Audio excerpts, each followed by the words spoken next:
selamat datang di tutor umum fisika 1 teman-teman angkatan 2022. Kali ini kembali bersama saya Surya Dharma untuk membahas soal ujian semester Gasal tahun ajaran 2021-2022 kemarin. Semoga soal UAS tahun lalu bisa jadi acuan untuk belajar untuk UAS ke depan. Baik, mungkin saja di sini saya akan menjelaskan tentang nomor 1 dan 2 tentang CPMK 3, di mana yang nomor 1 terdapat soal susunan benda seperti pada gambar 1, A dengan sal 50 plus X kilogram di A besar 20 Newton bergerak turun dengan percepatan 2 meter per second kuadrat. Massa benda B sama dengan 20 plus X kilogram. Percepatan gravitasi atau sering disimpulkan dengan G kecil adalah 10 meter per second kuadrat. Dan tan theta diketahui di soal 4/3. Gesekan tali pada kontrol diabaikan, X sama dengan 1 digit terakhir nomor mahasiswa, dan yang ditanyakan adalah hitunglah koefisien gesekan kinetik pada bidang miring. Dan yang B, hitunglah gaya ketegangan tali. Baik, ini ada gambar dari soalnya. Mungkin saya akan langsung membahas ke jawabannya. Baik, di sini saya sudah melakukan oret-oretan untuk jawaban nomor 1 dari CPMK 3 UAS tahun lalu. Jadi di sini dikatakan di massa benda A 50 plus X.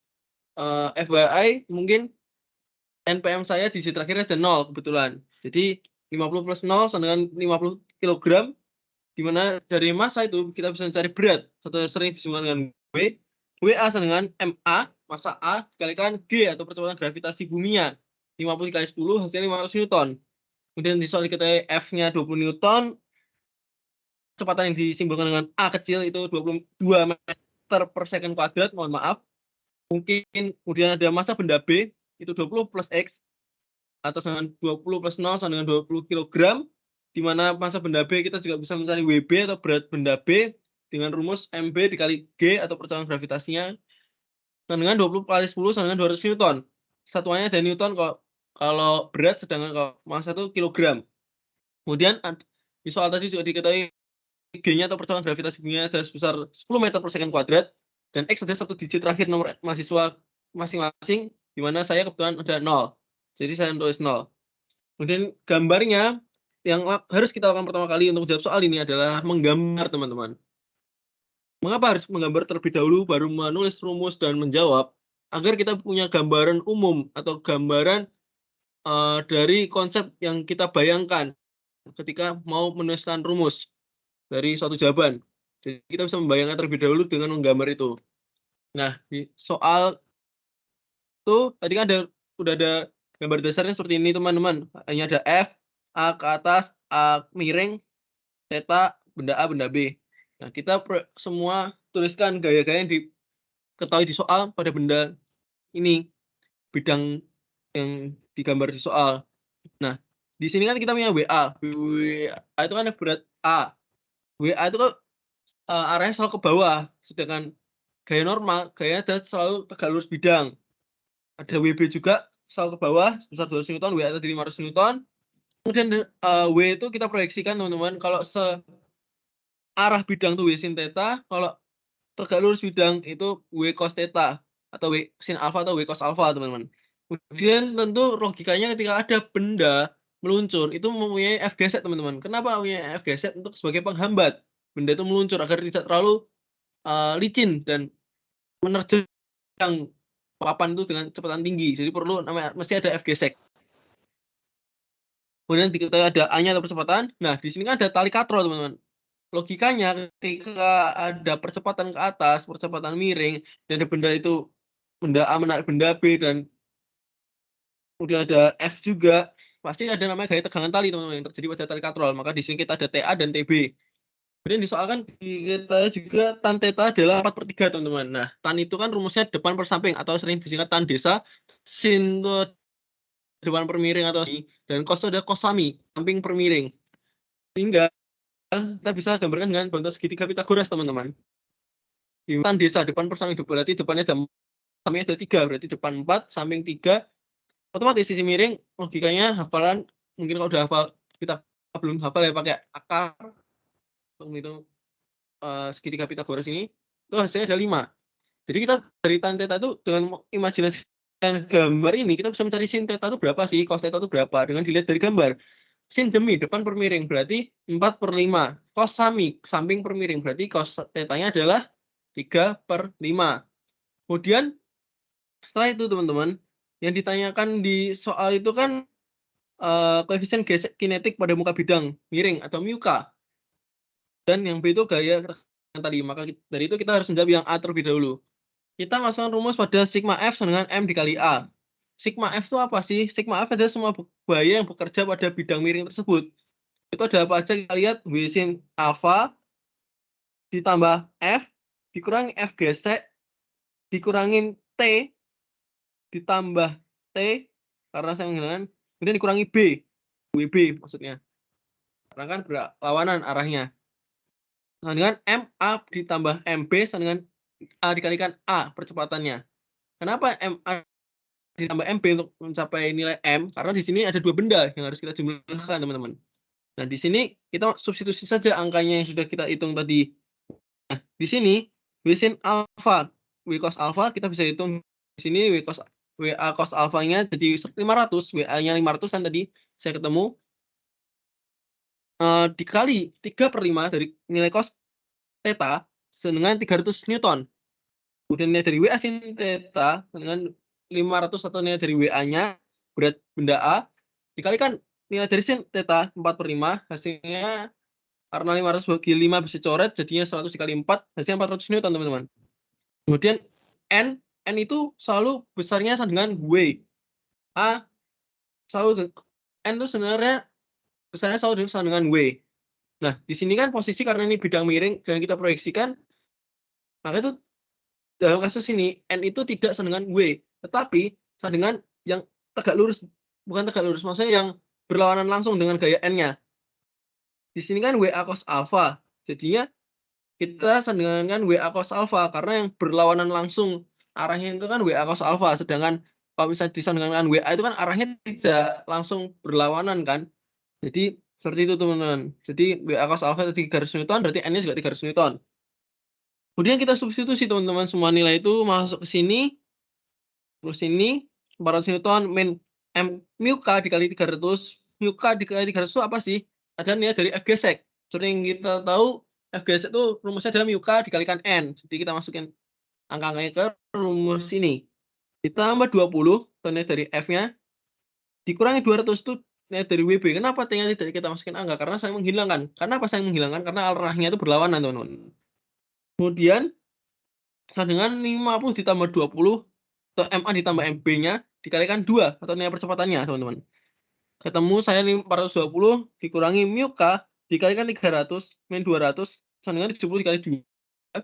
Min mu K dikali 300, sama dengan 140 dikurangi 220, min mu K, dikalikan 300, sama dengan min 80, kemudian mu K kita dapat 80/300, kita ketemu 0,27. Kemudian dari 0,27 ini sebenarnya sudah cukup, teman-teman, untuk menjawab pertanyaan di A, tapi untuk menjawab pertanyaan di B, karena saya meninjau gaya tegangan tali itu dari benda A, maka saya perlu mencari ke F geseknya. Jadi itu saya cari F geseknya dengan cara mu K dikalikan N. Mu K tadi kita ketemu 0,27, N-nya 300. Di sini saya 81 itu karena saya pembulatan, harusnya sama dengan 80, sama saja. Ini mungkin saya pembulatan ke atas, sedangkan ini saya pembulatan ke bawah, teman-teman. Jadi mungkin hanya saat di situ harusnya ini 80, teman-teman. Kemudian kenapa ini bisa 81? Karena saya pembulatan di mu-nya. Ini kan harusnya 0,266667 kalau nggak salah. Nah, maka itu saya bulatkan 0,27 sehingga ini nilainya menjadi naik gitu. Kemudian kita lanjut ke pertanyaan yang B, yaitu gaya tegangan tali atau T-nya. Nah, kita pakai rumus yang sama, teman-teman. Tapi saya meninjau dari benda A. Nah, sigma F dengan MK dikali A. Sigma F-nya itu apa? Kita lihat. Sigma F itu semua gaya yang bekerja pada bidang atau benda tersebut. Nah, sigma F-nya yang bekerja pada benda A, karena kita meninjau di benda itu apa aja? Itu ada W sin alpha ditambah F, kemudian dikurangi F geseknya, dikurangin tegangan talinya, gaya tegangan tali dengan MA dikalikan A. Kenapa yang dipakai hanya massa A? Karena kita hanya meninjau dari benda A, tidak dari benda B. Sehingga beda kalau tadi MA ditambah MB karena kita meninjau dari kedua belah pihak bidang gitu, benda. Sehingga mohon maaf maksud saya kedua benda, sehingga kita harus menjumlahkan massanya, seperti itu teman-teman. Kemudian kita substitusi angkanya 400 ditambah 20 dikurangi 81 dikurangi T-nya sama dengan 50 kali 2. Saya kalkulasikan kalkulator, saya ketemu 339 dikurangi T sama dengan 100. Min T sama dengan min 239, sehingga min ketemu min bisa coret, jadi T sama dengan 239, satuannya adalah Newton. Dengan catatan ditinjau dari benda A. Mungkin teman-teman bisa meninjau dari benda B, justru lebih singkat seperti yang saya sudah ajarkan di tutor umum ketika di kelas kemarin. Cuma karena ini saya kebetulan saat itu mengerjakan dengan tinjauan benda A, maka rumusnya seperti ini teman-teman. Sehingga jangan lupa kata jadinya teman-teman. Jadi tegangan talinya adalah 239 Newton dan besar koefisien gesek atau μK adalah sebesar 0,27. Baik, mungkin kita lanjut ke pertanyaan nomor 2 teman-teman. Di pertanyaan nomor 2, sebuah benda bermassa 40 plus X kilogram bergerak di atas lantai dengan kecepatan V. Kemudian menekan pegas yang memiliki konstanta pegas K sebesar 30 Newton per meter seperti gambar 2. Benda berhenti setelah pegas memendek sebesar 2 meter. Diketahui percepatan gravitasi atau G-nya, G kecil ya teman-teman, lambangnya dengan 10 meter per second kuadrat dan koefisien dengan 0 lantai. Dan X-nya ada satu digit terakhir nomor mahasiswa kalian masing-masing. Yang ditanya adalah hitunglah usaha dari gaya gesekan, dan yang B, hitunglah kecepatan benda V tersebut. Gambarnya ini ya teman-teman, bisa dilihat. Baik, mungkin kita langsung ke jawabannya saja teman-teman. Yang harus dilakukan pertama kali ketika menjawab soal itu adalah menulis diketahui teman-teman. Agar kita apa sih fungsinya diketahui itu? Nah, fungsinya agar kita tidak perlu melihat soal lagi. Kita sudah punya data di kertas jawaban sehingga kita lebih mudah dan nyaman dan melihat angka-angkanya. Dan harus lengkap ketika ujian diketahui, ditanya dan dijawab ditulisnya sehingga nilai kalian bisa full. Kemudian kita tulis ketahuinya dengan N itu seperti yang sudah saya bilang sebelumnya, nilai gaya normal sama dengan gaya berat. Sehingga M dikali G sama dengan 40 dikali 10 sama dengan 400 Newton. Nah, terus M sendiri masanya itu sendiri kan 40 plus X, di mana NPM saya itu terakhir ada 0, sehingga tetap 40 kg nilai masanya. Kemudian K-nya 30 Newton per meter, dan G-nya kecil atau percepatan gravitasi sebesar 10 meter per second kuadrat, dan μK sebesar 0,2. Dengan catatan benda berhenti setelah pegas memendek sebesar 2 meter. Dengan keterangan X satu digit terakhir nomor mahasiswa, yaitu saya 0. Kemudian kita gambarkan teman-teman, gambarnya seperti ini. Dengan gaya W ke bawah dan F geseknya itu ke kanan. Dengan kecepatannya itu ke kiri atau V. Kemudian kita ditanya W aksen atau usaha dari gaya gesekan dan V atau kecepatan benda V tersebut. Maka dari itu teman-teman, untuk menjawab pertanyaan A, kita bisa menggunakan rumus W aksen dengan min FK dikalikan S, di mana N sama dengan W disandingkan M kali G. Nah, FK ini kan rumusnya kan μK kali N. Jadi kita bisa uraikan jadi min μK dikalikan N dikalikan S. S itu apa sih teman-teman? S itu jaraknya ya teman-teman. Ini kan dibilang bahwa memendek sebesar 2 meter gitu. Nah, sehingga kita substitusi angkanya teman-teman. μK kita punya 0,2 dikali 400 dikalikan 2. Jadi min 0,2 dikali 400 kali 2. Saya kalkulasikan di kalkulator, ketemunya min 160, satuannya adalah joule teman-teman. Karena usaha. Kemudian lanjut ke jawaban yang B, yaitu V atau dari kecepatan benda V tersebut. Maka kita bisa cari dengan rumus W aksen sama dengan setengah MV 2 kuadrat ditambah setengah KX 2 kuadrat min setengah MV 1 kuadrat ditambah setengah KX 1 kuadrat. Kemudian kita bisa substitusi, W aksen tadi kita sudah ketemu dengan 160 Joule. Nah, dengan setengah massa dikalikan 0 kuadrat ditambah setengah KX 2 kuadrat min setengah MV 1 kuadrat ditambah setengah K dikalikan 0 kuadrat. Kemudian ini karena 0, ini 0 habis, kita bisa kita bisa uraikan kembali ke bawahnya, maksudnya mohon maaf. Jadi min 160 sama dengan min setengah, maaf tidak min tapi positif, setengah Kx min setengah M. Sehingga kita bisa kembali jadi 60 sama dengan setengah, kita angkanya 30 dikalikan 2 kuadrat min setengah dikali 40 dikali V1 kuadrat. Karena yang kita cari V1, maka kita hitung dulu seperti yang sudah saya kursor ini. Sebelah kiri ini kita hitung dulu. Jadi bisa kita hitung di min 160 sama dengan 60 min 20 V1 kuadrat. Pindah ruas 60 jadi min 160 min 60 jadi min 220 sama dengan min 20 V1 kuadrat. Maka dari itu V1 kuadrat sama dengan 220 per 20. Harusnya min 220 per min 20. Karena min dibagi min bisa dicoret menjadi positif, maka kita coret. Sehingga hasilnya ada V1 sama dengan V1 kuadrat sama dengan 11. Nah, ini kan masih V1 kuadrat 11 tuh. Maka kita akar menjadi V1. Ini dari V1-nya sehingga kita dapatkan 3,32 meter per second dengan arah ke kiri. Dan jangan lupa juga yang terakhir kata jadi. Usaha dari gaya gesekan adalah min 160 joule dan kecepatan benda V tersebut kita temukan 3,32 meter per second ke arah kiri, teman-teman. Jadi mungkin itu yang dapat saya bahas di nomor 1 dan 2 CPMK 3 dari soal UAS Fisika 1 tahun lalu.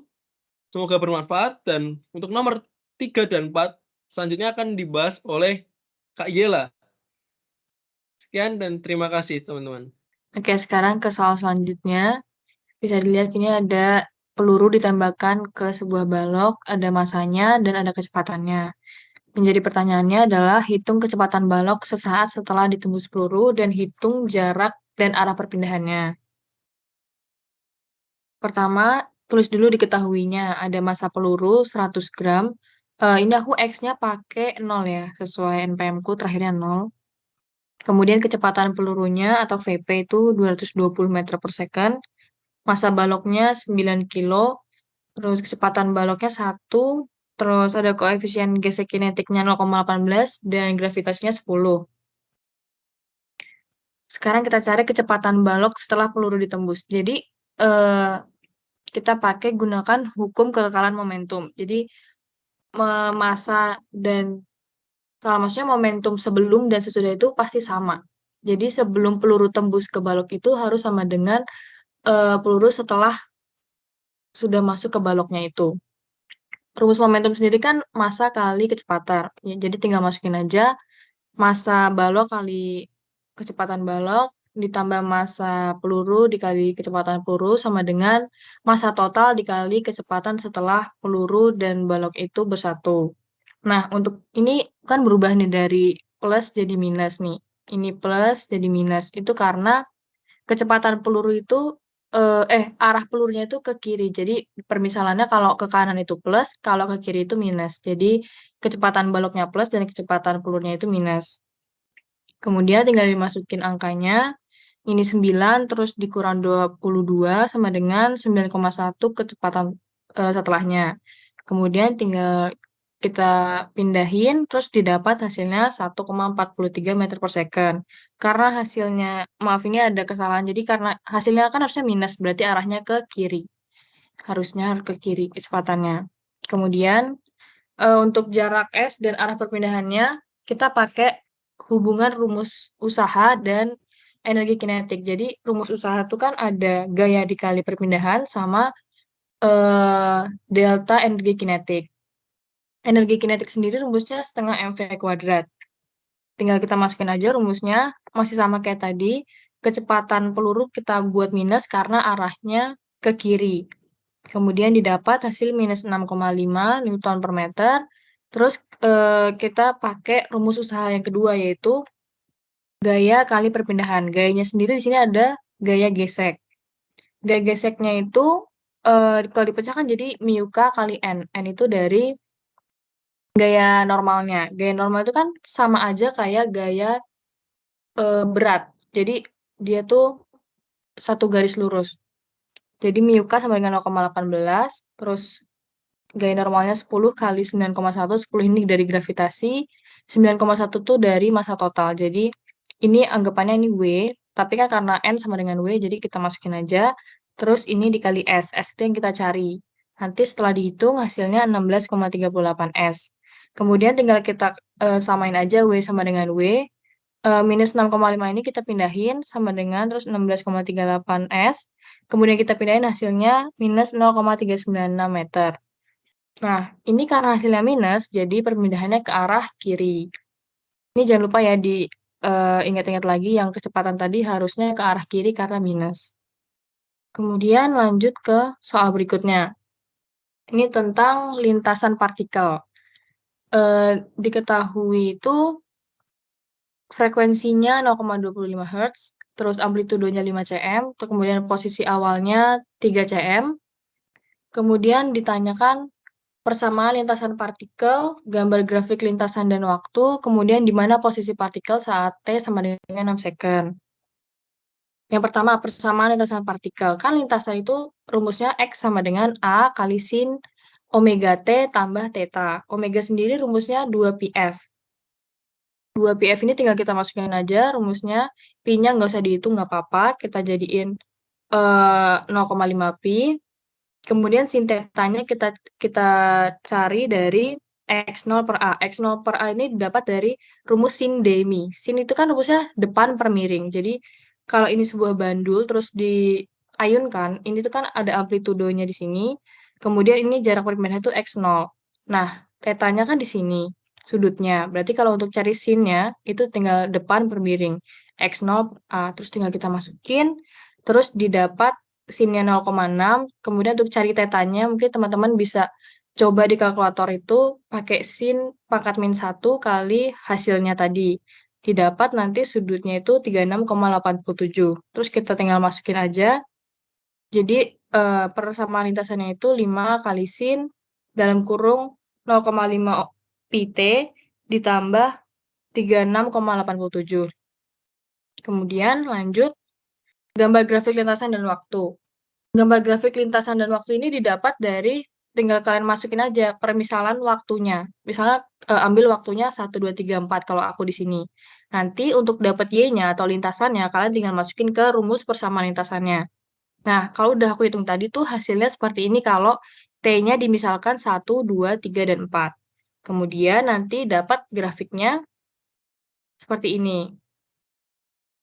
Kalau misal teman-teman nggak boleh pakai Excel, mungkin teman-teman bisa gambar sendiri karena menurutku ini juga mudah ya untuk ditulis tangan sendiri. Yang penting skalanya tetap harus dipakai. Kemudian tinggal cari yang ketiga itu di mana posisi partikel pada saat T sama dengan 6 second, tinggal masukin aja T-nya 6 second itu ke rumus persamaan lintasan yang tadi. Terus nanti didapat 3,615 meter. Udah. Sekian dari aku, terima kasih.